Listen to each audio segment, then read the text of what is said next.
Hey everyone, so I described why it's bad to be on a low carb diet and a low fat diet, and now I want to explain why it's dangerous to be on a restrictive diet. Now, a restrictive diet can mean many things, but the major component of it is a huge restriction in calorie intake, usually followed by not letting yourself eat certain foods or entire food groups, and not letting yourself eat bad foods or forbidden foods. So, like I said, the main component is the calorie restriction, and most people don't let themselves eat more than 1,200 calories, but a lot of people go below this to 1,000, 900, 800, even less, which is what I did. And this is very, very dangerous. It is medically advised for men to eat at least 1,600 calories and for girls to eat at least 1,200 calories. Because if you eat less than this, your body shuts down. Your organs cannot properly function. And a symptom of this in girls is amenorrhea, which means a lack of a menstrual period because your reproductive system physically doesn't have the energy to release an egg and have blood loss, so it just doesn't do it. Now, you may not have this severe of a symptom, but that doesn't mean that your body is still functioning right. If you eat less than 1,200 calories as a woman, your body is shutting down. And you may say, well, I plugged my height and weight into an equation like the benedict equation, and I came up with less than 1,200 calories. That's great, but that equation doesn't know you, and it doesn't understand the medically advised reason why you shouldn't eat below that. So I believe you did the math right, but that still doesn't mean it's right. And there are many symptoms that can happen, and the first thing that happens when on a restrictive diet is your body slows metabolism so much. And this is because back in the caveman ages when we had to survive by killing and eating the food we killed, your body realized when you weren't getting enough food and it would think, oh crap, I need to survive. So it would slow down metabolism, which is so smart. And it still does that today because it thinks you're going to die. It sounds dramatic, but it's really not. Diets are, a terrible, terrifying thing for your body. And so it slowed down the metabolism. And you may think, well, I still lost weight when I go on a diet.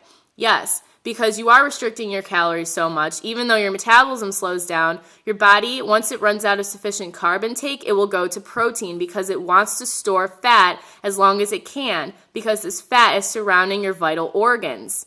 So it will turn to protein, which means muscle mass. And once you lose the muscle mass, water will go right along with it because water will go to an area with the highest amount of solid. So you will actually, when you go to the bathroom, you will lose muscle and water. So this is where your precious weight loss is coming from.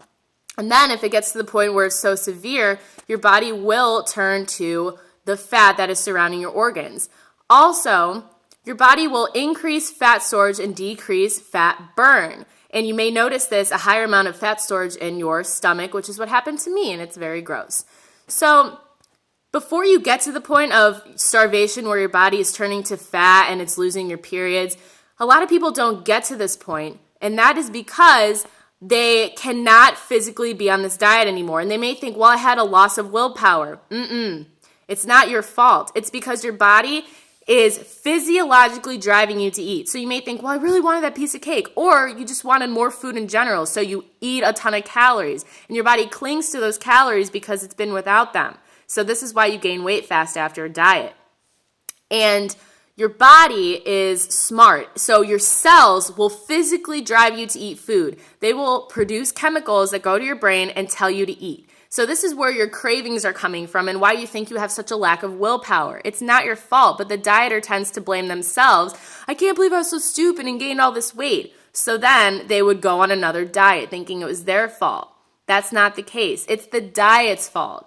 The diet makes your body starve and physically cause you to eat more and cling to those calories. Now, I know that, you may not believe me, but hey, I've been through it myself. I understand, the temptation of dieting, but it doesn't work. It's a quick fix and it doesn't last. And the dieting industry is a multi-billion-dollar industry and they're making money off of you because they know that Americans want a quick fix. So they know that you'll buy their products. They rip you off so badly. What you need to do is to get rid of this diet mentality. So that's what I'm helping you do.